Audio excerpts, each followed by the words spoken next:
எப்பேற்பட்ட நபரையும் உங்கள் காலடியில் கொண்டு வந்து சேர்க்கக்கூடிய ஒரு எளிமையான முறை தான் இந்த வீடியோ பதிவில் நம்ம பார்க்க போகிறோம். இந்த சந்திர கிரகணம் நிகழும் நேரம் வந்து பார்த்திங்கன்னா இரவு 9:58 மணிலேருந்து 1:26 AM நைட்டு டைமில் தான் வருது. உங்கள் பர்சன் வந்து சரியாக பேச மாட்டேங்கிறாங்க, நீங்கள் தேடி போனாலுமே வேணான்னு உங்களை அவாய்ட் பண்ணிக்கிட்டே இருக்காங்க அப்படின்னா இதை மட்டும் நீங்கள் செய்யுங்க. எப்பேற்பட்ட நபராக இருந்தாலும் சரி அவங்க தான் உங்ககிட்ட வந்து கெஞ்சுவாங்க. தேவைப்படுறது ஒரு பிளைன் பேப்பர் வந்து தேவைப்படும். ரெட் கலர் பென் வந்து பயன்படுத்திக்கோங்க. உங்களுடைய பேரை வந்து நடுவில் எழுதிக்கோங்க. 3 இடத்துல உங்கள் பர்சனுடைய பேரை சுற்றி நீங்கள் எழுதிக்கணும். அதுக்கப்புறமா இந்த ஸ்விட்ச் வேர்டை நீங்கள் எழுதணும். Together, connect, bring, love, success. இந்த ஸ்விட்ச் வேர்டை எழுதிக்கோங்க.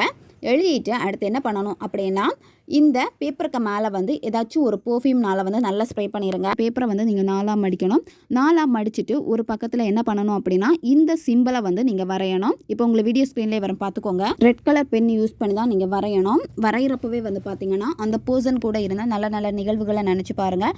இப்போவும் அந்த பர்சன் வந்து உங்கள் மேலே ரொம்ப பைத்தியமாக இருக்காங்க, நீங்கள் சொல்கிறத தான் கேட்குறாங்க, உங்கள் பின்னாடி தான் சுற்றுறாங்க அப்படின்னு அவங்க கூட இருந்த நல்ல நல்ல நிகழ்வுகளை நினச்சி பார்த்துட்டு அதுக்கப்புறமா அந்த பர்சனுடைய ஃபோட்டோ உங்ககிட்ட இருக்குன்னா அவங்களுடைய ஃபோட்டோ பாருங்கள். ஃபோட்டோவில் அவங்களுடைய புருவ மத்தியை பார்த்துட்டு நீங்கள் அந்த ஸ்விட்ச் வேர்டை சொல்லணும். இப்போ நீங்கள் பேப்பரில் எழுதி வச்சுருப்பீங்கல்ல ஸ்விட்ச் வேர்டை, அந்த ஸ்விட்ச் வேர்டை தான் நீங்கள் சொல்லணும். இதில் கவுண்டிங் எதுவுமே கிடையாது. அடுத்து என்ன பண்ணணும் அப்படின்னா கையில் இருக்கக்கூடிய அந்த பேப்பரை வந்து அந்த தீபம் அல்லது கேண்டில் ஏற்றி வச்சுருப்பீங்கல்ல அதில் காமிச்சு எரிச்சிருங்க. அந்த சாம்பலை காற்றில் ஊதி விட்டுருங்க.